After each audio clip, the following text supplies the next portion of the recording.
Cathedral City is cracking down on solicitors outside of banks and businesses. Council members say some claim to be raising money for local charities, but the city hasn't seen a dime of it. That is 100% wrong. This man didn't want to give his name, but he says his main source of income is through collecting and recycling cans. Although he's not soliciting money, he says government should not interfere with how a homeless person makes a buck. And that's wrong. That's not their money. That's our money. And some Cathedral City residents agree. I mean, unless they're holding a weapon to the person saying, hey, give me money, then there's no harm to it.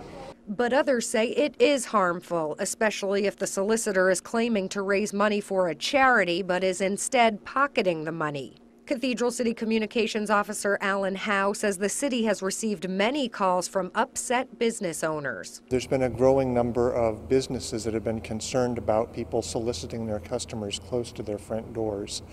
And sometimes that intimidates their customers. Well, it doesn't really make me feel uncomfortable. I mean, they need money. Sometimes the solicitors are somewhat aggressive, and that threatens them. Cathedral City Council is debating whether it's time to change the solicitation laws. The main piece of all this, it upgrades our ordinance in a number of areas, but the largest piece would be increasing the distance that someone can be from a front door of a business. If changed, solicitors must be 30 feet away from the front door of a business instead of 15 feet. But shoppers like Jessica Quintera said the ordinance isn't necessary. I mean, unless they're making a parade outside, I wouldn't see how they would be distracting.